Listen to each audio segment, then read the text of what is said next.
Imaginez ceci, vous pensez connaître la personne avec qui vous partagez votre vie, vous lui faites une confiance aveugle, jusqu'à ce qu'un petit détail, un comportement étrange, commence à éveiller vos soupçons. Soudain, la vérité, que vous pensiez être aussi solide qu'un roc, commence à s'effondrer juste sous vos yeux. Et vous, que feriez-vous si vous découvriez que tout, absolument tout, était une fraude minutieusement orchestrée? Passeriez-vous à autre chose pour reconstruire votre vie, ou décideriez-vous de vous venger? Cette histoire va vous captiver du début à la fin, avec des rebondissements inattendus. Pour ne rien manquer de cette aventure pleine de révélations, abonnez-vous à la chaîne Histoire de la vie et activez la cloche pour recevoir toutes les nouvelles vidéos dès leur sortie. J'ai demandé le divorce. Je garderai la maison et la voiture. Je sais que ce sera difficile, mais tu pourras t'en sortir. Je ne sais pas combien de temps il te reste, mais j'espère que tu pourras le supporter. Cela peut sembler des mots aimables et doux, mais en réalité, c'était comme des lances. Le sourire que Marcus a esquissé à ce moment-là m'a fait plus mal que toute autre chose. Comment a-t-il pu me faire ça? M'abandonner alors que je suis malade? N'avions-nous pas promis de faire face aux défis ensemble? Je ne peux pas m'arrêter de pleurer à cause de l'impact de ses paroles et de son attitude. Il n'y a aucun moyen que je puisse lui pardonner. Je prévois de lui faire ressentir ma douleur. Même si mon corps ne peut plus tenir, cette ferme détermination marque le début de ma prochaine étape, une quête de vengeance. Je m'appelle Elisa, et aujourd'hui j'ai 45 ans. J'ai toujours été une femme au foyer dévouée, prenant soin de ma famille. J'avais l'habitude de profiter de chaque jour avec mon mari, Marcus, comme au bon vieux temps. Nous nous sommes rencontrés grâce à un ami. Il a toujours été sociable, capable de se connecter avec n'importe qui. Quand j'étais nerveuse au début, il s'est approché de moi avec un sourire chaleureux et je me suis rapidement ouverte. Nos jours ensemble étaient doux, comme des bonbons colorés, si agréables que je perdais la notion du temps. Je voulais vraiment passer encore plus de temps avec lui, et peut-être ressentait-il la même chose, appréciant également nos moments ensemble. Il est difficile de le croire maintenant, mais nous nous aimions profondément et avions promis de nous marier. Vivre avec Marcus ressemblait à un rêve. Chaque jour brillait, et je croyais que nous partagerions toujours des sourires à l'avenir. Mais avec le temps, Marcus a commencé à changer, probablement à cause du stress au travail. Son salaire n'était pas très élevé. Il n'avait pas cherché de qualification spécialisée à l'école et n'avait pas un solide parcours académique, ce qui limitait ses options d'emploi. Je lui ai suggéré plusieurs fois d'essayer de trouver un nouvel emploi, mais il répondait toujours avec indifférence, « Je vais bien pour l'instant ». Même si je travaillais à plein temps et que nous n'avions pas de problème financier, je m'inquiétais de ce qui se passerait si nous avions un enfant ou si je tombais malade et ne pouvais plus travailler. Pour apaiser cette anxiété, je lui ai fait une suggestion. « Marcus, dans mon entreprise, il manque du personnel à l'administration, tu n'as pas besoin de qualifications spéciales, juste des compétences de base. Ça t'intéresse ?» Un jour, un ami du département des ressources humaines de mon entreprise m'a parlé d'un poste vacant dans l'administration. J'ai pensé que cela pourrait l'intéresser et je le lui ai suggéré, croyant que ce serait une bonne opportunité pour améliorer sa situation professionnelle difficile. Mais sa réaction fut froide. « Pourquoi prends-tu des décisions concernant mon emploi sans me consulter ? J'ai choisi cet endroit moi-même. Es-tu en train de dire qu'il y a quelque chose qui ne va pas ? » J'ai été surprise.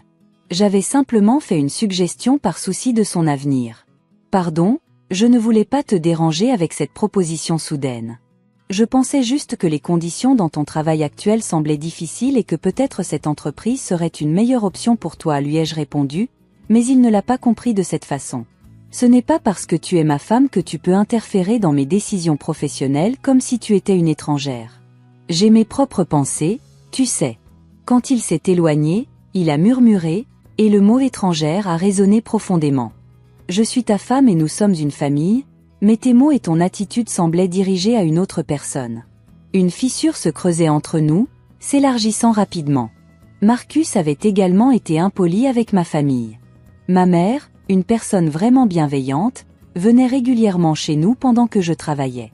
Elle nettoyait et préparait de délicieux repas, les gardant au réfrigérateur comme un moyen de prendre soin de nous. J'étais reconnaissante pour sa gentillesse, et j'invitais souvent ma mère à dîner.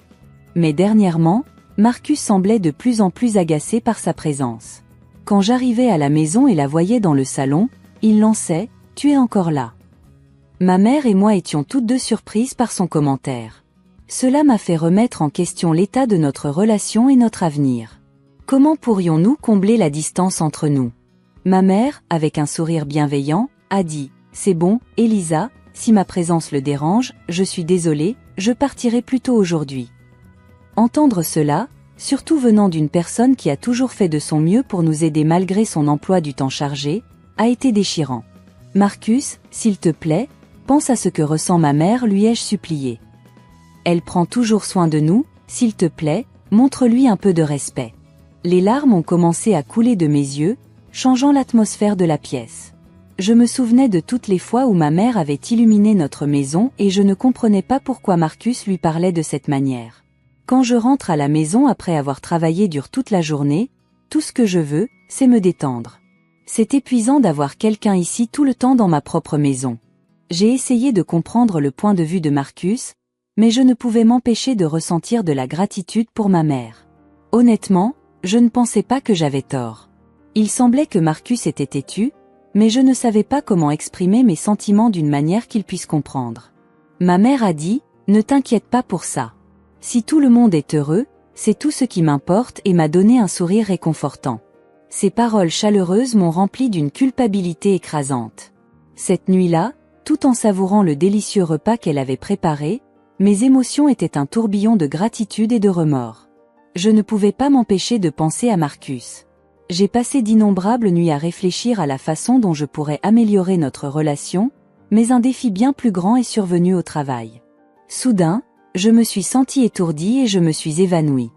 Heureusement, mes collègues ont agi rapidement, appelant une ambulance et me transportant dans un grand hôpital à proximité. Les examens médicaux ont commencé, mais tout semblait flou. J'ai essayé de contacter Marcus, mais il n'a pas répondu. Puis, j'ai reçu le diagnostic, un cancer.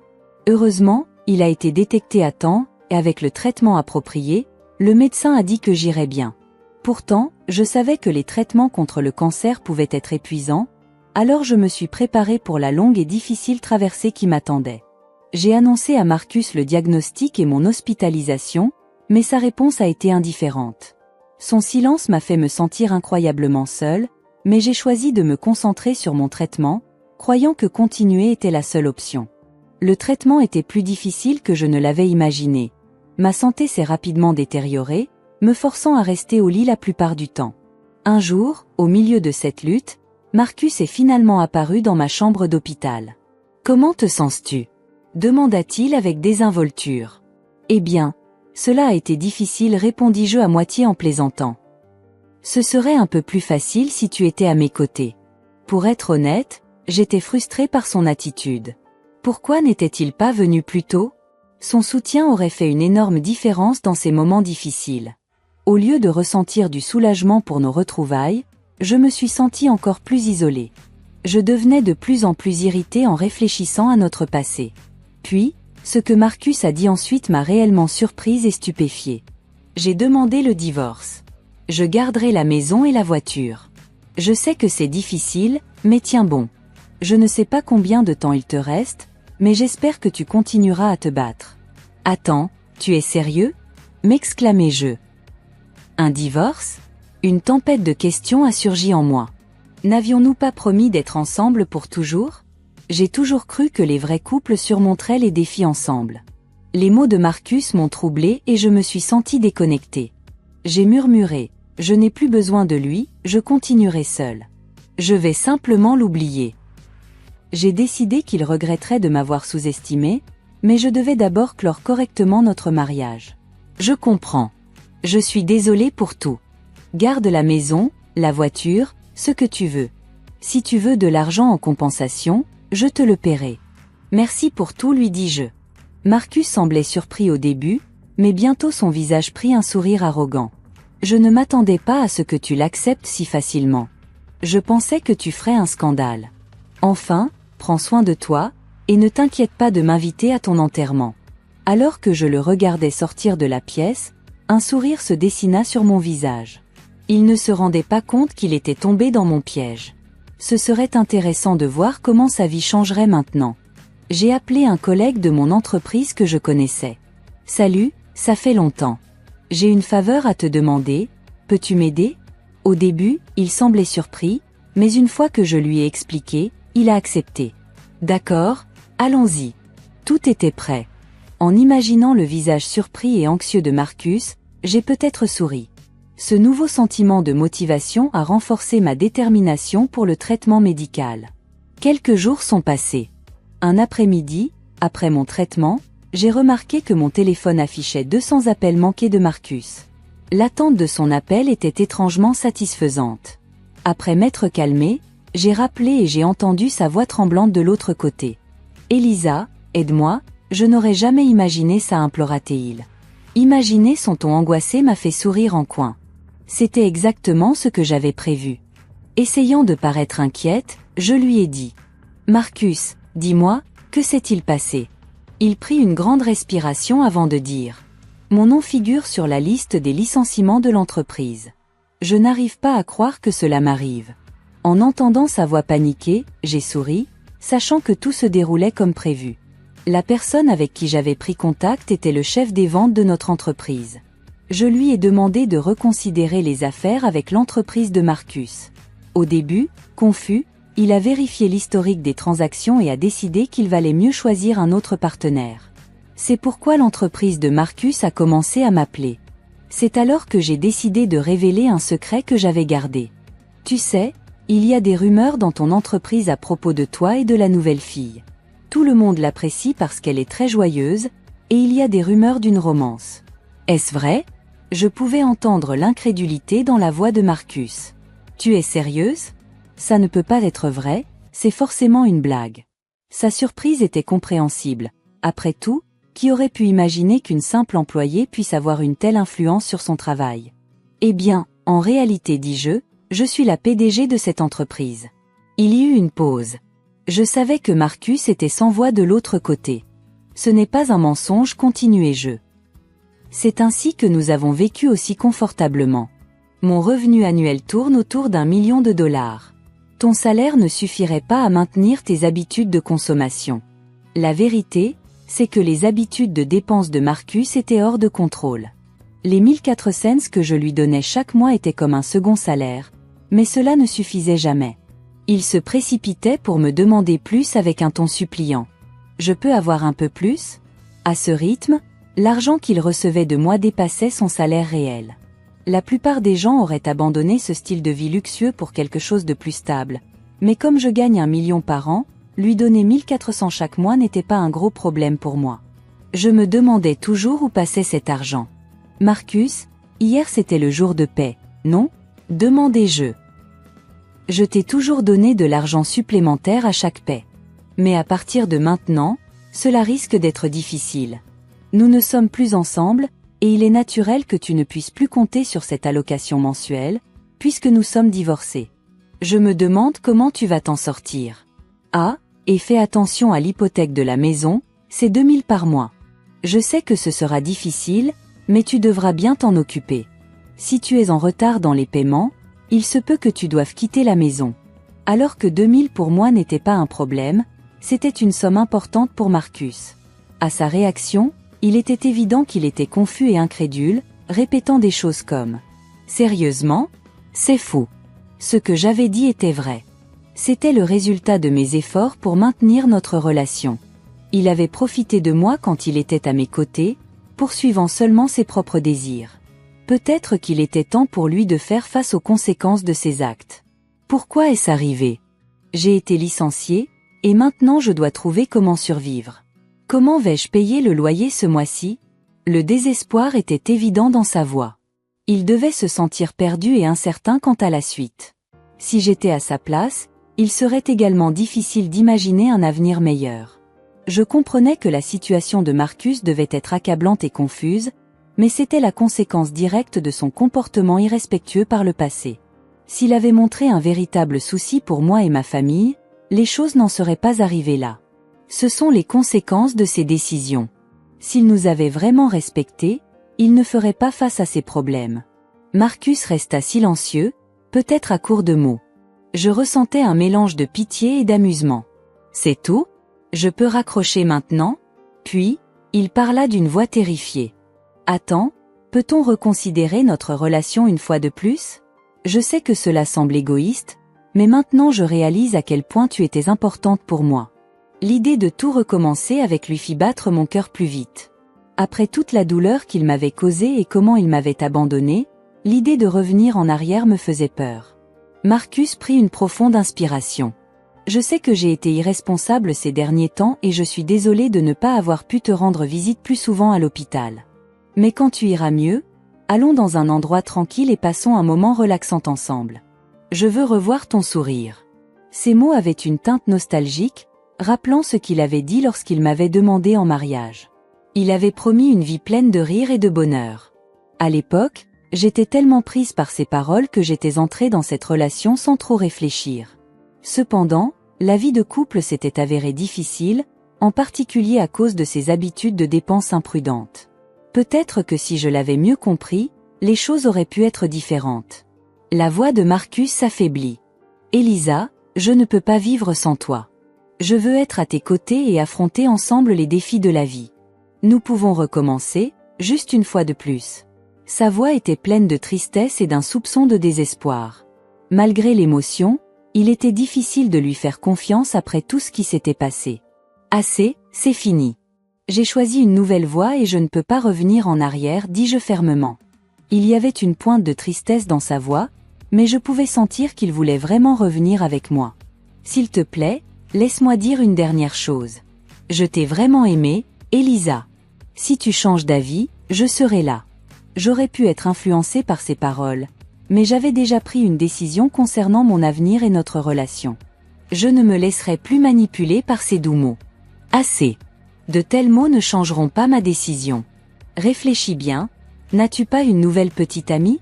Tu devrais te concentrer sur elle. » Je savais pour la nouvelle relation de Marcus, grâce aux informations fournies par son patron.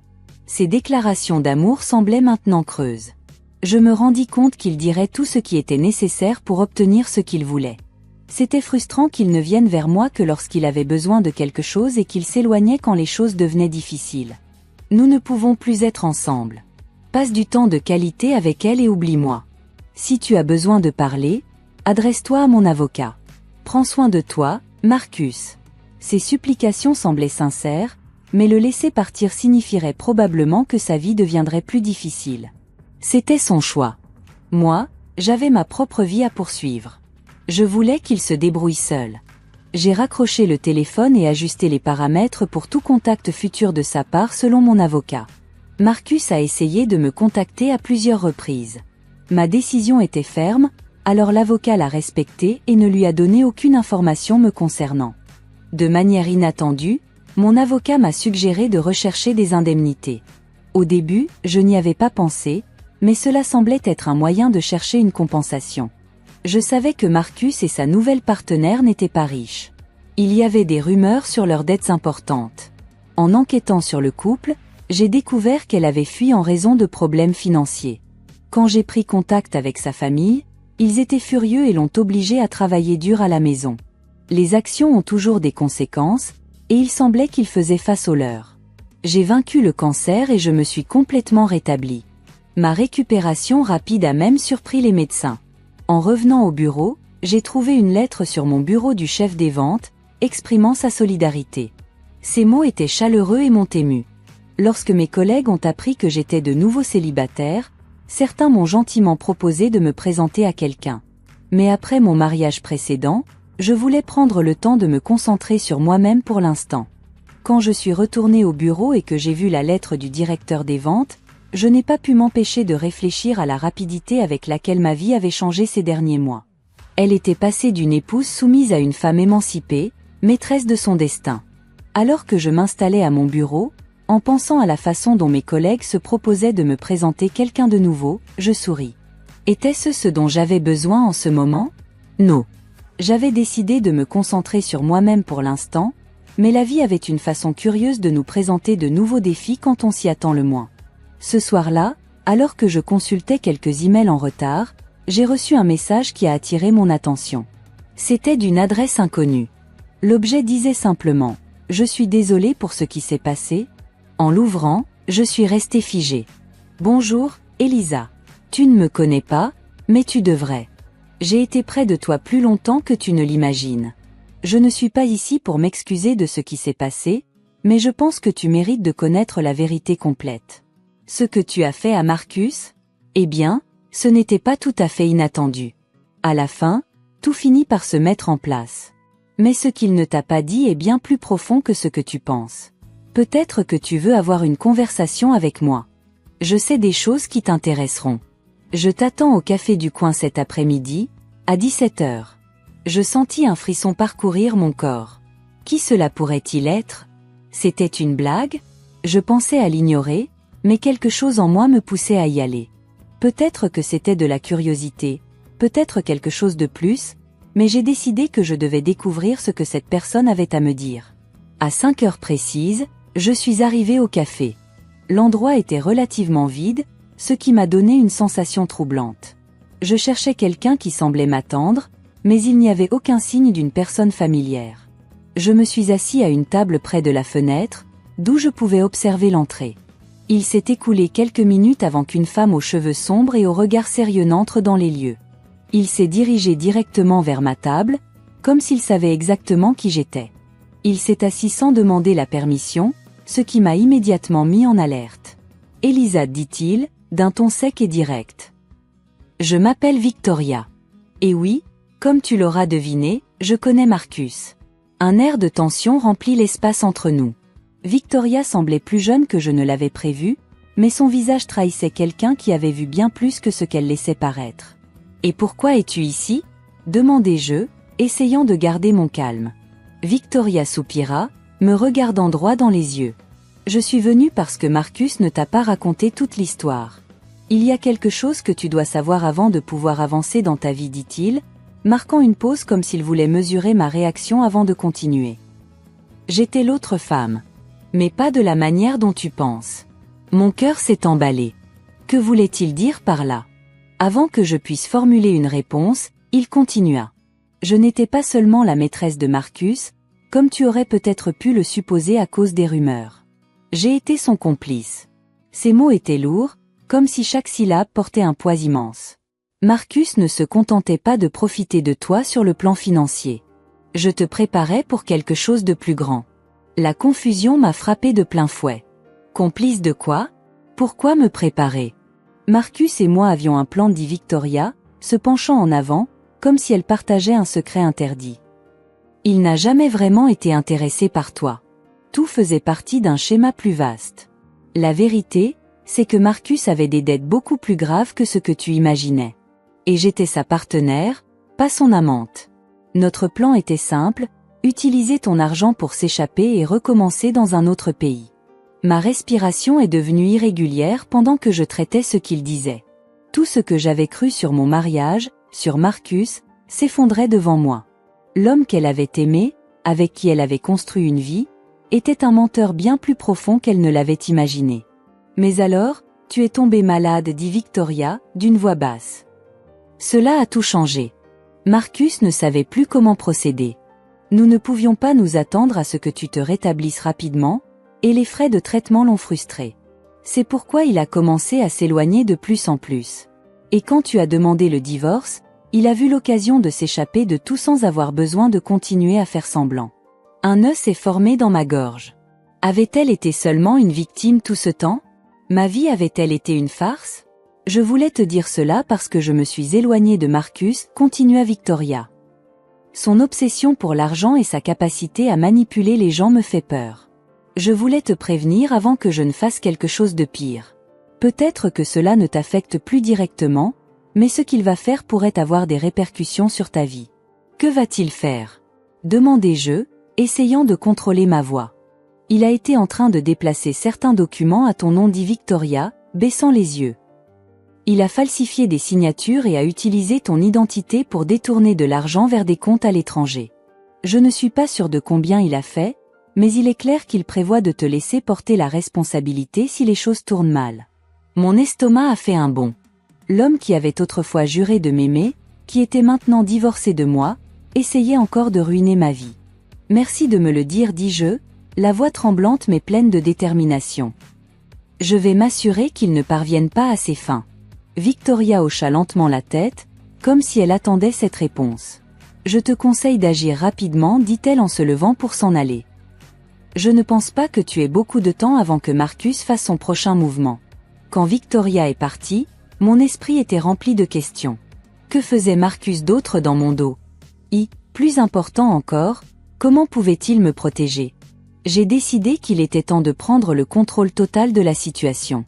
J'ai appelé mon avocat cet après-midi-là et je lui ai expliqué tout ce que j'avais découvert. Je me suis également mis en contact avec un détective privé pour qu'il traque toute transaction que Marcus aurait effectuée en mon nom. Elle savait qu'elle était dans une bataille contre le temps. Les jours suivants furent une tempête de réunions et d'appels. J'ai découvert que Marcus avait effectivement détourné de grandes sommes d'argent, utilisant mon nom et une signature falsifiée pour ouvrir des comptes à l'étranger. Le plan que Victoria avait décrit était réel, et si elle n'agissait pas rapidement, elle pourrait faire face à de sérieux problèmes juridiques. Cependant, ce que je ne m'attendais pas, c'était le tournant suivant dans les événements. Un après-midi, alors que je consultais des documents chez moi, j'ai reçu un appel urgent de mon avocat. « Elisa, tu dois venir dans mon bureau immédiatement, dit-il, sa voix pleine de gravité. Il y a quelque chose que tu dois voir. Quand je suis arrivée, elle m'a remis une enveloppe. À l'intérieur, il y avait une lettre qui avait été envoyée à son bureau. En l'ouvrant, j'ai senti que le monde s'arrêtait. Chère Elisa, je sais que les choses entre nous ne se sont pas bien terminées, et j'accepte ma responsabilité. Mais il y a quelque chose que tu dois savoir avant que cela ne se termine. Ce n'est pas moi qui ai commencé tout ça. Depuis le début, quelqu'un d'autre tirait les ficelles. Je n'ai fait que suivre les instructions. Qui est vraiment derrière tout cela? C'est quelqu'un que tu n'aurais jamais attendu. Ils t'ont observé, manipulé, bien avant que tu ne me connaisses. Je suis désolé. Marcus. Je sentis un frisson parcourir mon corps. Quelqu'un d'autre? Qui pourrait être derrière tout cela? La lettre de Marcus me laissa l'esprit en ébullition.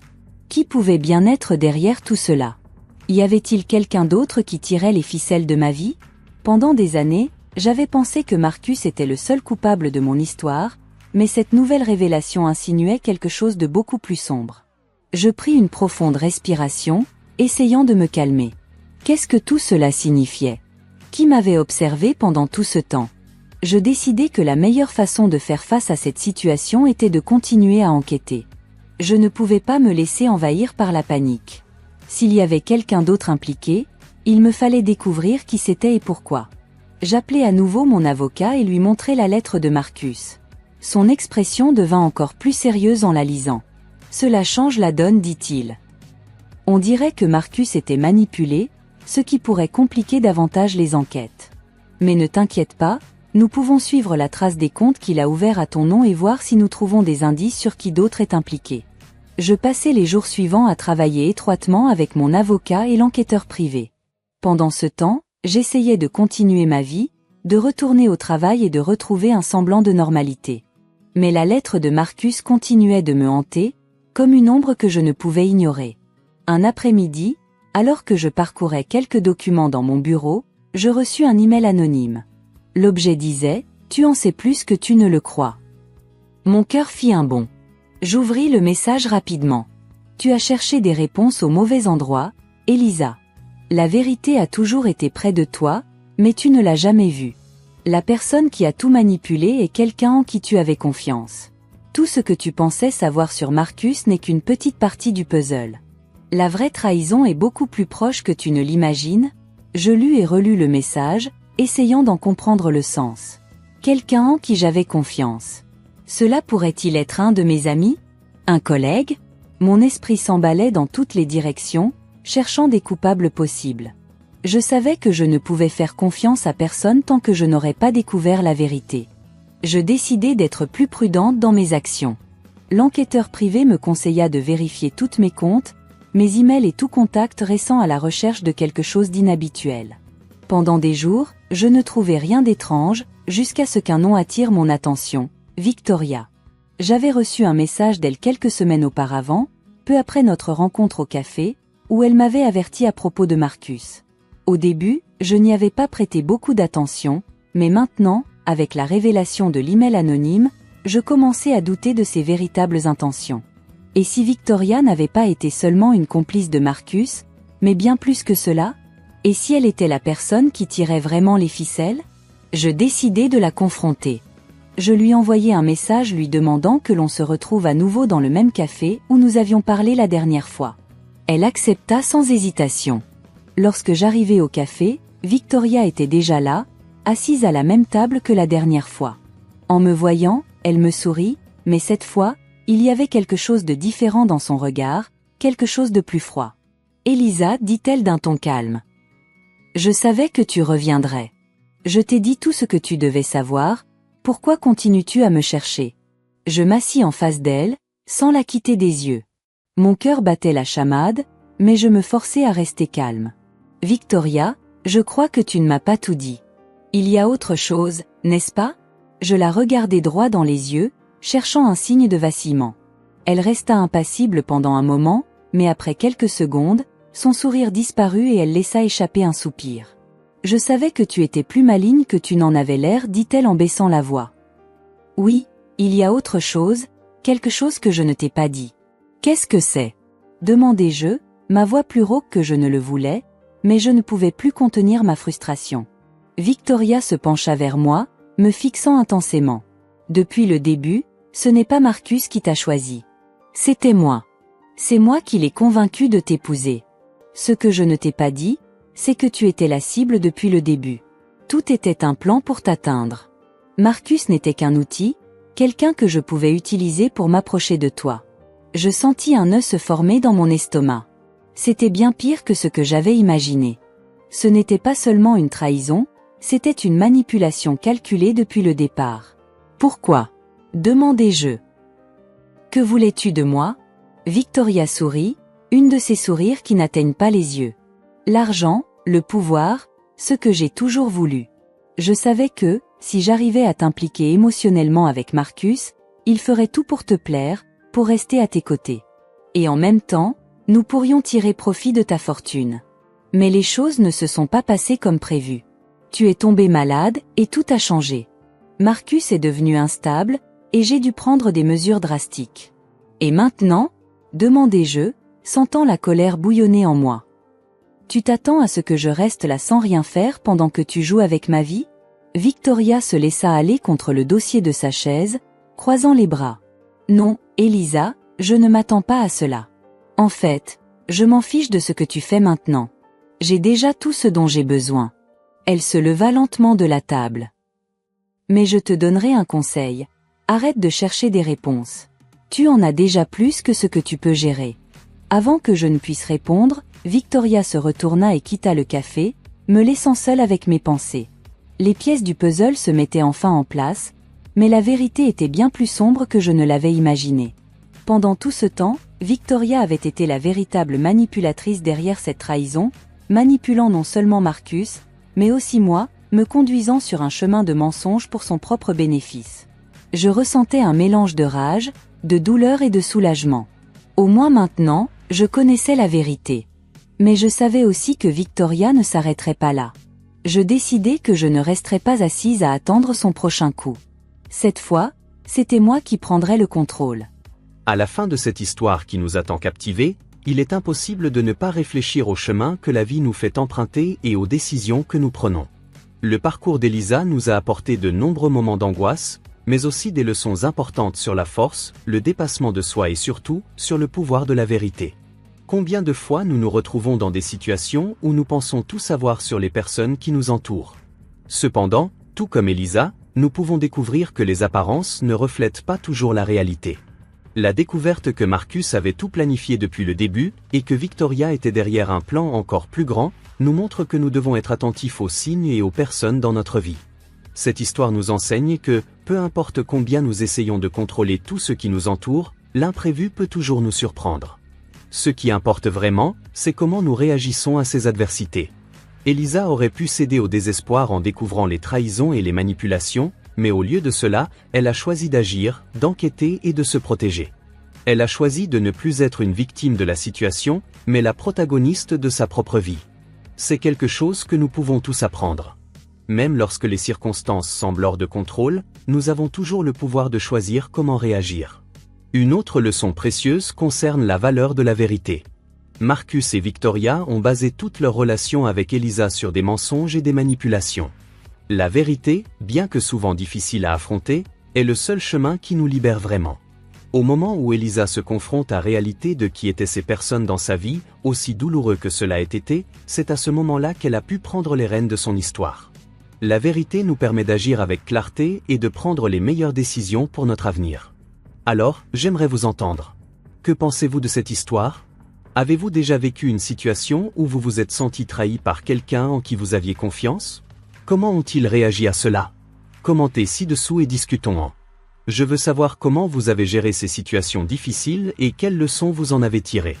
N'oubliez pas de mettre un like sur cette vidéo si vous avez aimé l'histoire et pensez qu'elle a apporté des réflexions importantes. Et bien sûr, abonnez-vous à la chaîne Histoire de la vie pour plus d'histoires percutantes comme celle-ci, qui non seulement divertissent, mais nous enseignent aussi beaucoup sur la vie et sur nous-mêmes. Ici, chaque histoire apporte une leçon, une réflexion que nous pouvons emporter dans notre quotidien. Et si vous activez la cloche, vous recevrez une notification chaque fois qu'une nouvelle histoire sera publiée. Ne manquez rien. En parlant de leçons, j'aimerais partager quelque chose d'encore plus profond que ce que cette histoire nous enseigne indirectement. Nous savons, dans nos vies, tout comme Elisa, que nous nous retrouvons souvent face à des situations où nous nous sentons trahis, seuls et perdus. C'est à ces moments-là que nous pouvons nous tourner vers quelque chose de plus grand, vers l'amour véritable et inconditionnel que seul Dieu peut nous offrir. Et cet amour est parfaitement décrit dans l'évangile de Jean 3h16, qui nous dit « Car Dieu a tant aimé le monde qu'il a donné son Fils unique, afin que quiconque croit en lui ne périsse point, mais ait la vie éternelle. » Ce verset est une expression de l'amour immense et incomparable que Dieu a pour chacun de nous. Il nous a tant aimés qu'il a envoyé son propre Fils, Jésus-Christ, pour mourir pour nous, afin que nous puissions avoir l'opportunité de nous réconcilier avec lui. Jésus n'a pas seulement souffert et est mort pour nous, mais il est aussi ressuscité, montrant que même la mort n'a pas de pouvoir sur l'amour de Dieu. Peut-être que vous traversez un moment difficile, tout comme Elisa l'a fait. Peut-être que vous vous sentez trahi, seul, sans savoir à qui faire confiance. Je veux te dire que Dieu ne t'abandonne jamais. Il est toujours avec vous, offrant son amour et sa grâce. Il veut que tu te rapproches de lui, que tu lui confies tes douleurs, tes luttes et tes peurs. Et le plus incroyable, c'est que vous n'avez rien à faire pour mériter cet amour. C'est un cadeau qui est disponible pour tous ceux qui l'accepteront. Si tu ne connais pas encore cet amour, ou si tu te sens éloigné de Dieu, je veux t'encourager aujourd'hui à ouvrir ton cœur à lui. Acceptez Jésus-Christ comme le sauveur de votre vie. Il a déjà payé le prix pour nos péchés, pour nos échecs, afin que nous puissions avoir une vie pleine et éternelle à ses côtés. Tout ce que vous avez à faire, c'est croire et avoir confiance en lui. Si tu souhaites faire ce pas aujourd'hui, je t'invite à faire une prière simple, mais puissante. Seigneur Jésus, je reconnais que je suis pécheur et que j'ai besoin de toi. Je crois que tu es mort sur la croix pour moi et que tu es ressuscité, afin que je puisse avoir la vie éternelle. Aujourd'hui, je te reçois comme mon Seigneur et Sauveur. Entre dans mon cœur, pardonne mes péchés et transforme ma vie. Je te fais confiance et je remets toute ma vie entre tes mains. Au nom de Jésus, Amen. Si tu as fait cette prière, je tiens à te féliciter pour cette décision si importante. Accepter Jésus est le premier pas vers une vie transformée, pleine de paix, d'amour et de sens. Je t'encourage à continuer à chercher à mieux connaître Dieu, à lire la Bible et à trouver une communauté de foi où tu pourras grandir spirituellement. Bien sûr, ici sur la chaîne Histoire de la vie, nous partageons toujours des histoires qui nous aident à réfléchir sur la vie, l'amour et la foi. Alors, si vous n'êtes pas encore abonné, profitez-en et inscrivez-vous maintenant. Allons marcher ensemble sur ce chemin d'apprentissage et de croissance. Activez la cloche pour ne manquer aucun contenu, et n'oubliez pas de laisser un like si ce message a touché votre cœur. Je suis impatiente de vous voir dans les prochaines vidéos, et rappelez-vous, vous n'êtes jamais seul. Dieu est avec vous, à chaque étape du chemin.